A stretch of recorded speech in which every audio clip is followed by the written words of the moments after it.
The doom came without warning. One moment, Valyria was the crown of civilization, the beating heart of magic, dragons, and power. The next, it was nothing but fire and ash. In a single day, an empire that had reigned for thousands of years was erased from the map. Its wealth, its dragons, even its very memory scattered like smoke on the wind. To this day, no one can say with certainty what happened. Was it a natural catastrophe, the inevitable vengeance of the earth itself, or was it sabotage, an act of treachery born from shadows, gold, and blood? What follows is the tale of Valyria's fall, a story of ambition and prophecy, of secret orders and hidden daggers. At its heart lies one of history's greatest mysteries: who or what truly caused the doom of Valyria?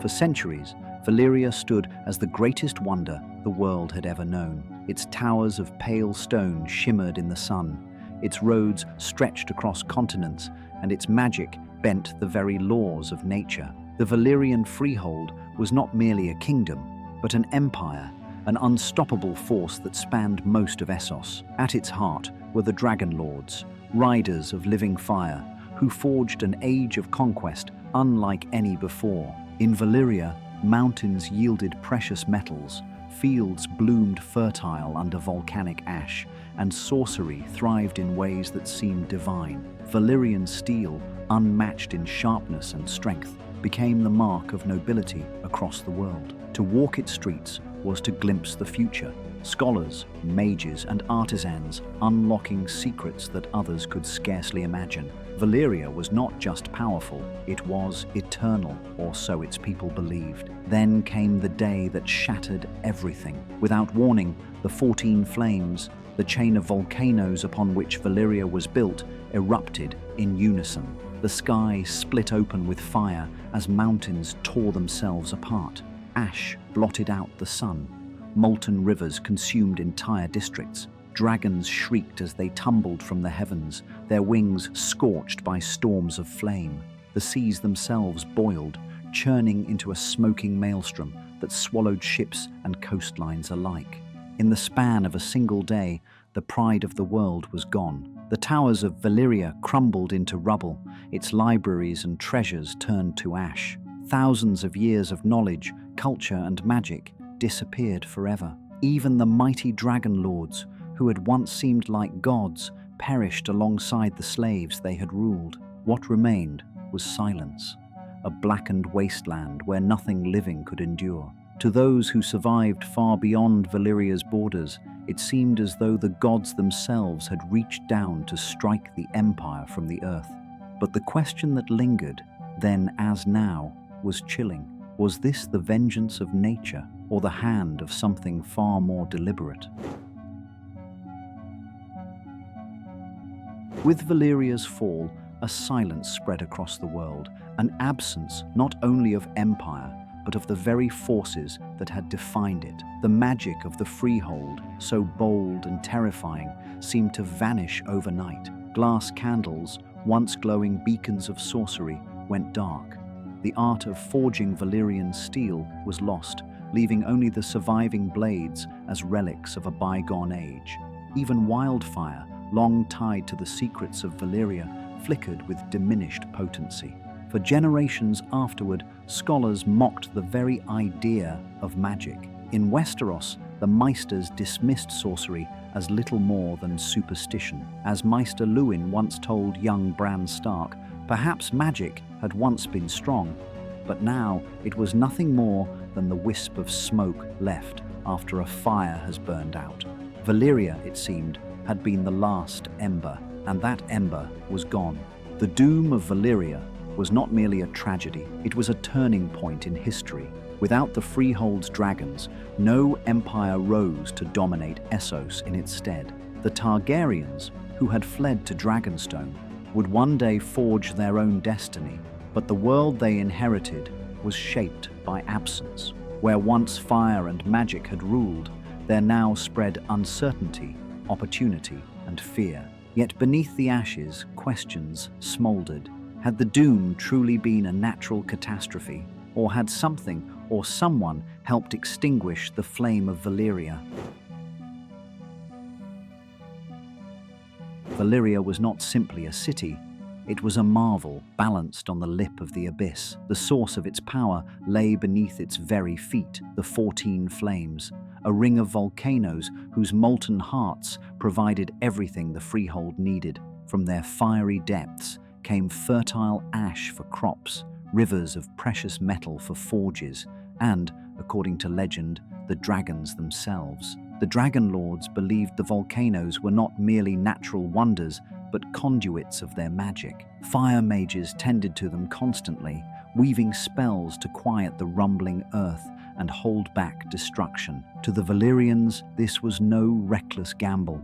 It was proof of mastery. They had bent nature itself to their will. To outsiders, however, it seemed dangerously close to arrogance. For what empire, no matter how mighty, could stand forever against the restless fury of the earth?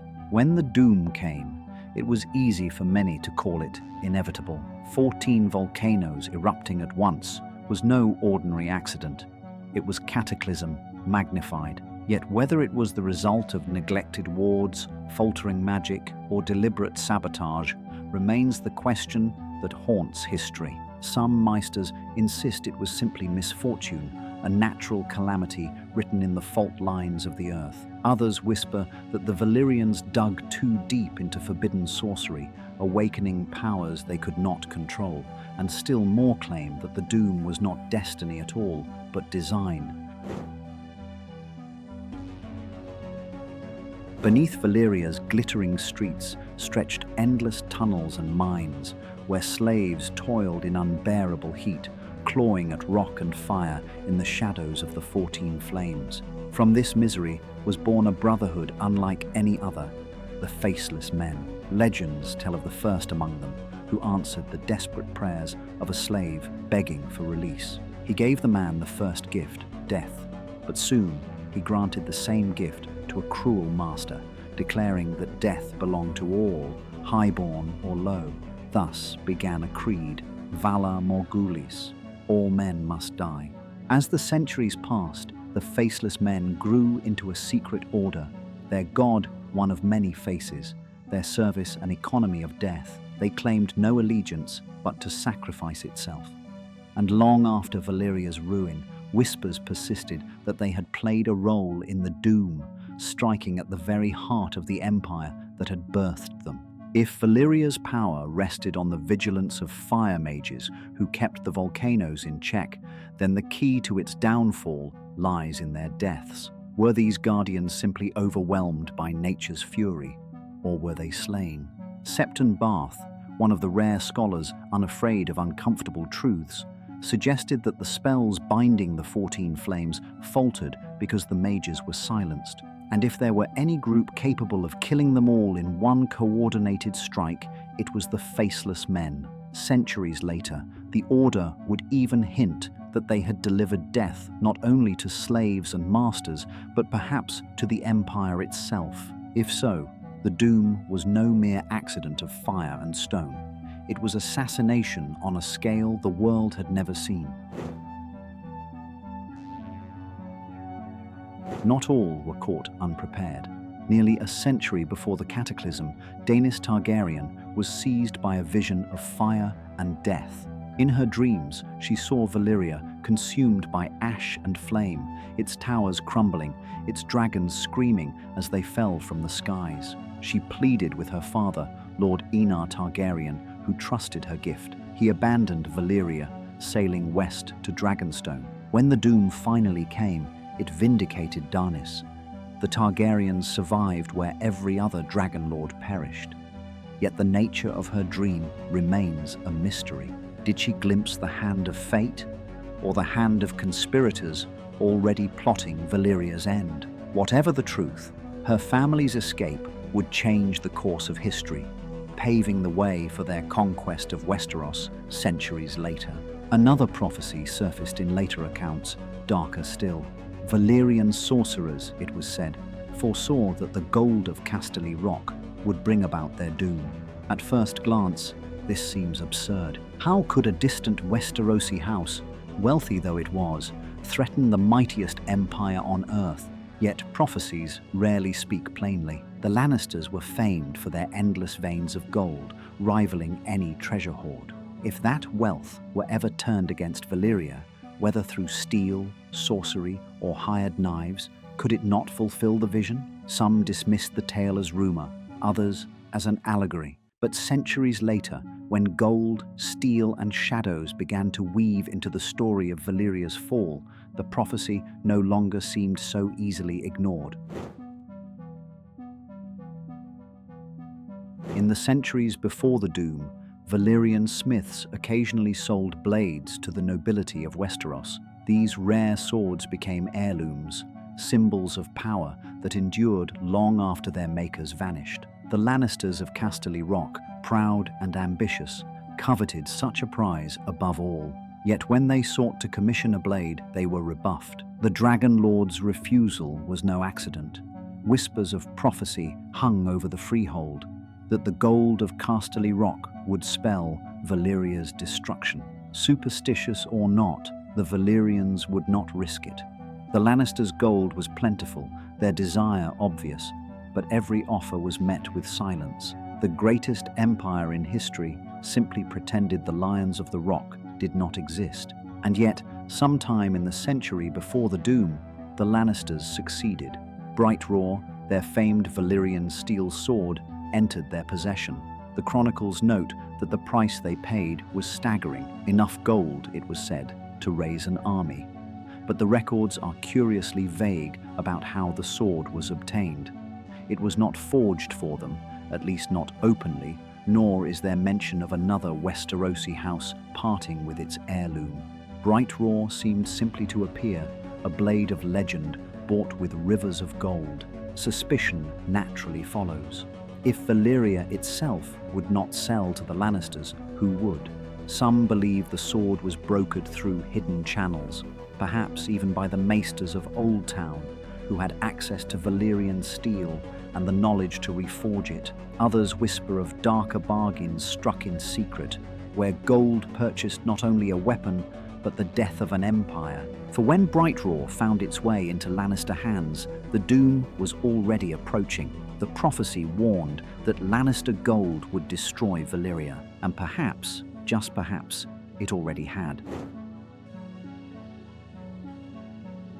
The Citadel in Old Town was the greatest center of learning in Westeros, where boys were forged into maesters through years of study, service, and ritual. They prized reason, observation, and the written word, but with equal passion, they despised sorcery. To wear the Valyrian steel link of their chain, an acolyte had to spend a night in a ritual chamber meant to prove that magic was nothing but lies. Their order was built on skepticism, even hostility toward the arcane.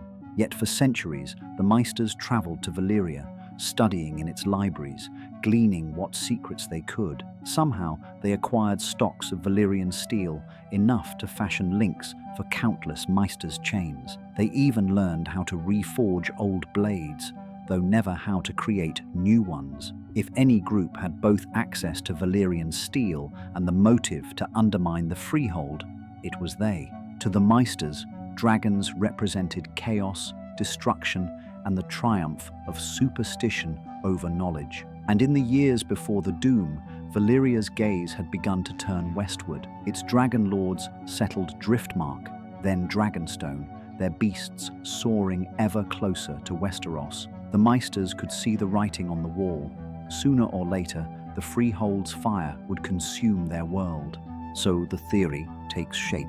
Denied by Valyria, the Lannisters turned to Old Town for their sword. The maesters accepted rivers of gold, more than enough to purchase an army, or something far deadlier. With those funds, they sought the only group capable of striking at Valyria's heart, the Faceless Men of Braavos. If the order was paid to silence the fire mages, the result would be inevitable. The wards would fail, the 14 flames would awaken, and the Empire of Dragons would collapse in fire and ruin. The prophecy of Lannister gold would be fulfilled through the quiet hands of maesters and the cold knives of faceless assassins. When the ashes of Valyria settled, the world searched for answers. Natural disaster was the simplest explanation, but the pieces of another tale fit too neatly to ignore. The Lannisters, desperate for a Valyrian steel sword, poured rivers of gold into unseen hands. The maesters, sworn enemies of magic, took that gold and found a way to turn it into a weapon far deadlier than steel. And the Faceless Men, born from Valyria's own minds, were the instrument of death, the only ones capable of striking down the fire mages who kept the 14 flames in check. It was a conspiracy as elegant as it was ruthless. With one stroke, the Lannisters gained Brightroar, the maesters secured a future free from Valyria's shadow, and the Faceless Men fulfilled their creed. The prophecy of the gold of Casterly Rock came true, not by the hand of the lions themselves, but through the channels their wealth set in motion. The doom was unlike anything the world had ever seen. 14 volcanoes roared as one, mountains exploded, seas boiled, and dragons fell burning from the skies. An empire that had lasted millennia was erased in hours.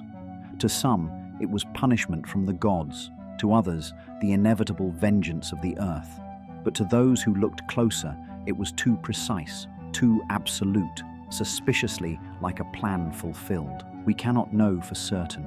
Perhaps it was a natural catastrophe after all, and all else is rumor. Perhaps Daenerys the Dreamer's vision had been nothing more than fate, but perhaps, hidden behind the smoke and fire, knives and gold played their part. History leaves us only fragments, whispers, and suspicions. Yet one truth remains. The doom of Valyria reshaped the world forever, and whether born of nature, prophecy, or conspiracy, it stands as the greatest riddle of all, a reminder that even the mightiest empires can fall in a single day.